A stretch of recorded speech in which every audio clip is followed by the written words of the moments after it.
L'OM et Nice se sont affrontés ce mercredi soir, partage des points 2-2, mauvaise opération pour les Marseillais, on en parle tout de suite. Salut les gars, j'espère que vous allez bien. Écoutez, l'OM n'a pas réussi à rapporter les 3 points pour tenter d'essayer d'accrocher une Coupe d'Europe. Ça va être très compliqué d'aller la chercher, mais dans ce match, il y a beaucoup de choses à dire. Déjà, 2-2, c'est un score qu'on peut juger correct quand on voit la physionomie de la rencontre, surtout avec les décisions arbitrales, mais sur un point de vue combativité, envie, surtout qu'en plus on était quand même dans une semaine difficile où on a joué en Europa League, ce que les autres équipes comme Nice ne font pas. Je trouve qu'on a fait quand même, on a proposé un jeu assez correct, même si l'opération n'y est pas. Si on regarde le match en lui-même, l'arbitre, ça a été la star de ce match. Jérémy Pignard, ça a été tout simplement l'homme du match. On ne va pas dire autre chose pour le qualifier. Parce que le tournant de la rencontre, ça a été l'exclusion de Faris Moumbagna. Si on est objectif, Faris Moumbagna, sur la première faute qu'il a faite, effectivement qu'il y avait un carton jaune indiscutable. Sur ça, on est tous d'accord, je pense. La faute, elle y était, il a mis une méchante semelle. Donc il méritait ce carton. Par contre, sur la deuxième faute pour laquelle il a été exclu, quand on regarde les images, il n'y a tout simplement pas faute. Il n'y a pas faute. Donc, sortir un deuxième carton jaune sans pour autant aller voir les images, parce que tu te rends compte que tu vas exclure quand même un joueur pour toute une mi-temps entière. Donc c'est quand même une grosse faute que la VAR ne l'ait même pas appelé. On ne demande pas à l'arbitre de faire des cadeaux aux joueurs, mais tu sais que c'est un attaquant. On était loin des cages. C'était pas Moumbagna n'était pas en position de dernier défenseur. Donc c'était quand même assez petit et mal engagé de la part de Pignard et du camion VAR. Parce qu'aujourd'hui, quand il y a une faute, quand il y a une erreur, la VAR sert à ça. Et aujourd'hui, on se rend compte tout simplement qu'elle ne sert à rien. Donc c'est très dommageable d'avoir un tel outil et de s'en servir à mauvais escient.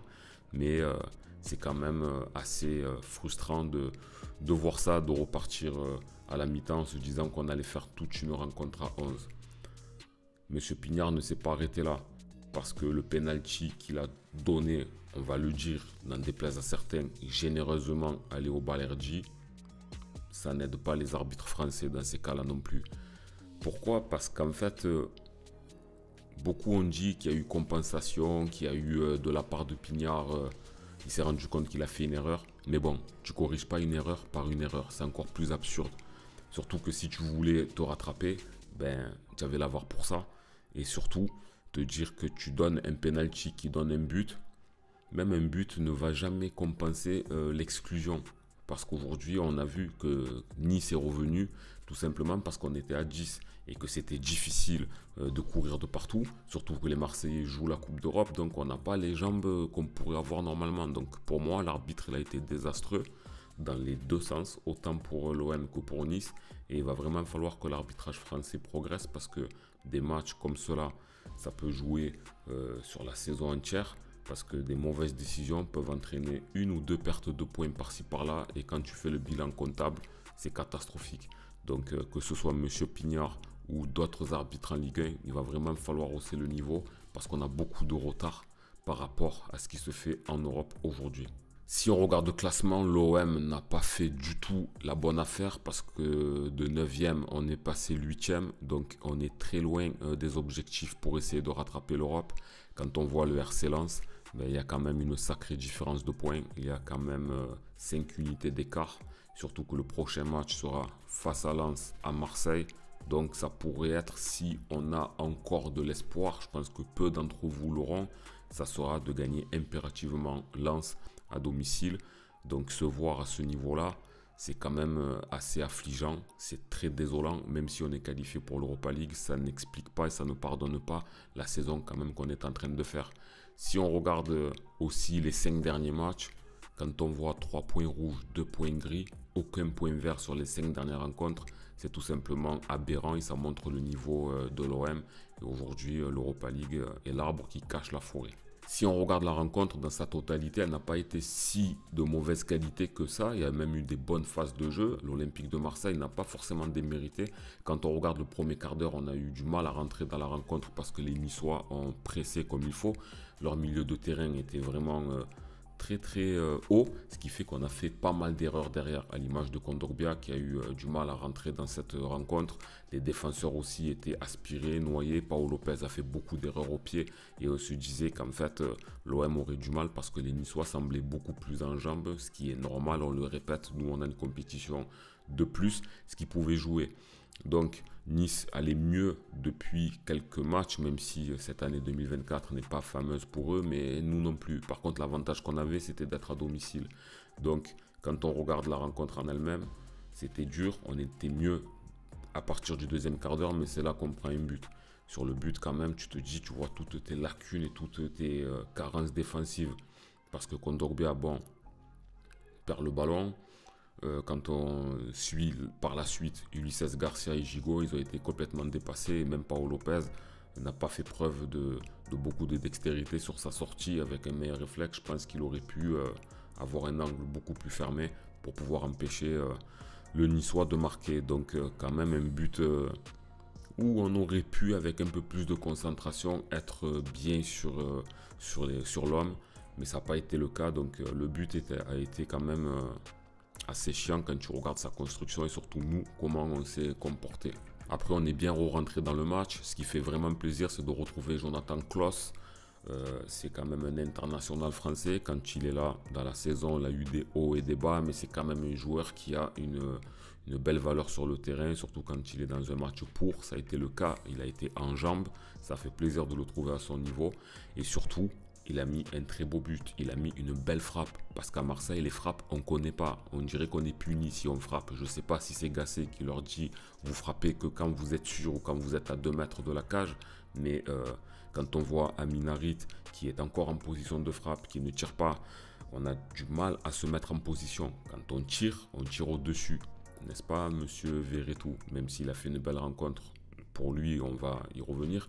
Mais aujourd'hui, on ne cadre pas assez, on ne tente pas assez. Donc, voir un Klaus qui fait un bel amorti, qui ne se pose pas de questions, qui lève la tête, qui frappe bien du coup de pied pour la mettre là où il faut, ça fait plaisir. C'est tout ce qu'on attend. Parce qu'à l'OM, on ne tire pas. Donc, franchement, voir Jonathan Klaus revenir en jambes et marquer un beau but, ben, ça fait plaisir. Si on regarde sur un point de vue un peu plus individuel, Gigot, moi je l'ai trouvé très moyen, pas exempté de tout reproche sur le premier but. Après, par la suite, ça a été correct, mais il est mal rentré dans son match. Balerdi, patron, je l'ai trouvé excellent dans ses interventions. Il a bien coupé les Niçois, il a fait des passes qui ont bien profité devant. Et il a été quand même assez solide et très charismatique dans cette défense. Donc c'est à l'image de ce qu'il fait depuis plusieurs semaines, plusieurs mois. Donc c'est très bien de l'avoir à ce niveau. Ulises Garcia, malheureusement, pour l'instant, en tout cas, il n'est pas au niveau. On ne gagne pas au change quand Merlin est blessé. Aujourd'hui, on a un problème avec lui. Je trouve qu'il a été dépassé tout le match. Il était mal placé. Beaucoup de mal à prendre son vis-à-vis. Et offensivement, il a peu apporté. Donc, Ulises Garcia, il va vraiment falloir progresser. Klaus, on en a parlé, très bon. Surtout dans son but, ça lui fait du bien. En tout cas, il a été décisif. Aubameyang, il a été très efficace devant, je l'ai trouvé assez remuant, il a fait de bonnes combinaisons avec Harit, il a tenté d'être dans pas mal de coups, il a marqué sans trembler son penalty et c'est dommage que sa dernière action, il n'a pas pu la mettre parce que son rush était quand même assez impressionnant. Donc moi je me dis que c'est quand même un joueur qui a fait preuve de beaucoup de qualité technique lorsqu'il s'est projeté en avant. Il a quand même eu la dextérité de faire un geste piqué, ce qui n'est pas anodin et qui est beaucoup plus pardonnable que ce qu'Iliman Ndiaye a raté alors qu'on l'a mis dans une position de frappe où il devait simplement plus s'appliquer quand Aubameyang est allé chercher son action, une action digne de lui quand il avait 26-27 ans. Donc c'est vraiment dommage, mais on ne peut pas trop lui en vouloir, même si il aurait peut-être pu la mettre, mais ça va. Si on revient un petit peu sur les individualités, Amin Harit, je l'ai trouvé un peu mieux que lors de ces dernières rencontres où il ne trouvait pas les attaquants il a bien combiné avec Aubameyang, il a essayé d'aller de l'avant, il a essayé de corriger ses erreurs. Mais encore une fois, quand il est en position de frappe, il ne tente pas, il n'a pas assez confiance en lui pour pouvoir tenter sa chance de loin ou même de pas très loin. Il cherche toujours la dernière passe. Donc c'est un petit peu dommage, même s'il y a eu du mieux par rapport à ces dernières semaines où ces passes n'aboutissaient pas. Donc c'est bien, mais il faut quand même lâcher le ballon encore dans un meilleur timing et prendre ta chance quand tu le peux. Mumbagna, l'homme de la première mi-temps, exclu injustement. Difficile de le noter parce qu'il n'a pas trop joué, mais lorsqu'il était présent, je l'ai trouvé quand même assez utile. Et s'il n'avait pas été exclu, il y aurait eu peut-être à parier qu'il aurait pu encore être décisif parce qu'il est quand même sous de bonnes vibes en ce moment. Donc il aurait peut-être pu apporter, mais dans ce qu'on a vu, c'était ni extraordinaire ni catastrophique. Pau Lopez, ben, c'est un gardien qui est capable contre Benfica de te faire 2-3 parades exceptionnelles qui peuvent t'amener une qualification. Et dans d'autres matchs où il doit aussi être décisif, faire des erreurs comme on l'a vu sur le premier but. Et sur le second, sur la frappe de loin, il aurait quand même pu se détendre un petit peu mieux. Je pense qu'il aurait pu aller la chercher. C'est ce genre d'action qu'on attend de sa part, d'être plus décisif sur des tirs, surtout quand ils sont assez lointains.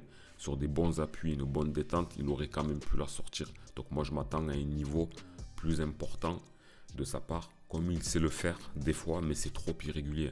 On attend plus de toi. Kondogbia, premier quart d'heure, très moyen. Ensuite, il s'est mis dans le sens de la marche en distribuant de bons ballons et en arrivant à mieux contrôler le terrain. Mais au début, je l'ai trouvé vraiment en dedans et j'ai eu peur qu'il fasse un sale match. Au final, ça va. Une moyenne positive, même si on peut s'attendre encore un petit peu à mieux de lui parce que c'est quand même quelqu'un qui contrôle le milieu de terrain et qui a une belle expérience. J'attends un petit peu plus de lui dans des moments comme ça. Jordan Verretou, franchement, il a été volontaire. On sait qu'il est fatigué en ce moment, il ne se cache pas. Il joue toujours le jeu. Il donne des ballons. Il essaie en tout cas. Par contre, il faudrait vraiment qu'il progresse sur son lâcher de balle, sur des centres pour qu'il soit plus précis. Et dans ses frappes de balle, on sait qu'il en a une belle. Mais il ne s'en sert pas assez souvent, en tout cas en cadrant.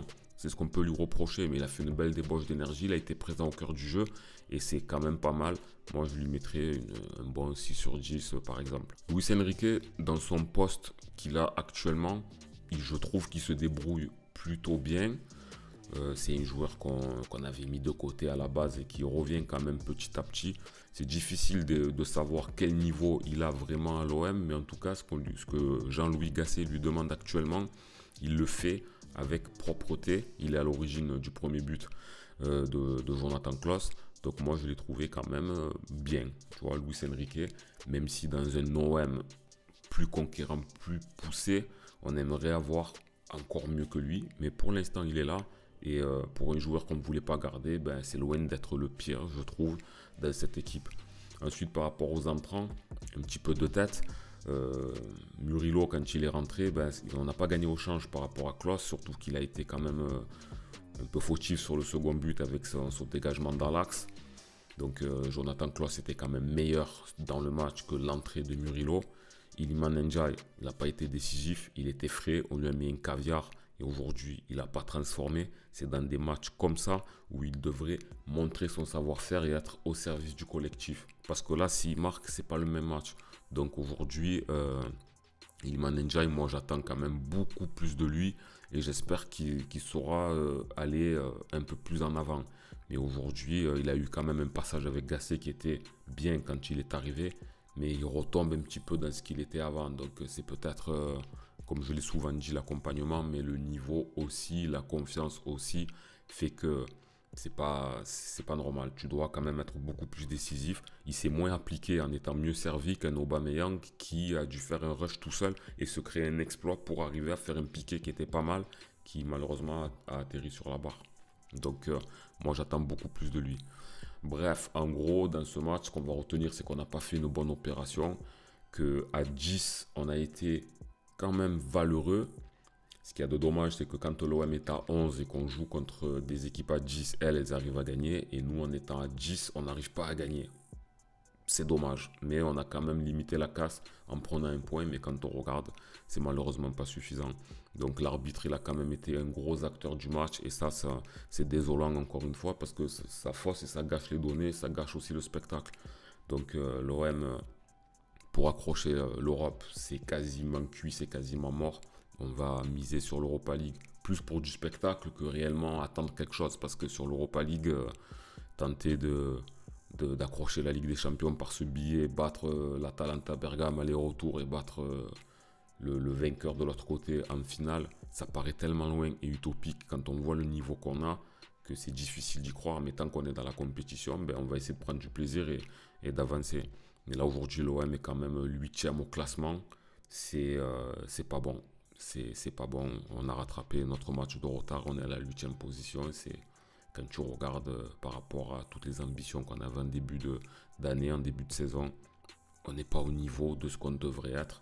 Et voilà, par rapport au championnat, on attend juste que ça se termine. Il faudra essayer de faire une belle prestation contre Lens. Peut-être espérer des faux pas des autres. On ne sait jamais. Et comme on a dit, on a l'espoir par rapport à la Coupe de France du PSG. Il faudrait qu'ils ne perdent pas pour qu'on puisse penser à la 7e place qualificative.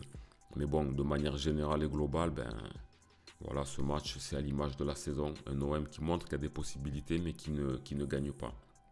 Bon, là, il y avait des éléments un peu contre, mais voilà. Il n'y a pas longtemps, j'ai fait mon premier live sur la chaîne. Beaucoup ont été déçus de ne pas avoir reçu la notification. Donc, pensez bien à activer la cloche et de regarder dans les paramètres de vos téléphones que YouTube est bien activé pour les notifications. Sinon, vous ne les recevrez pas.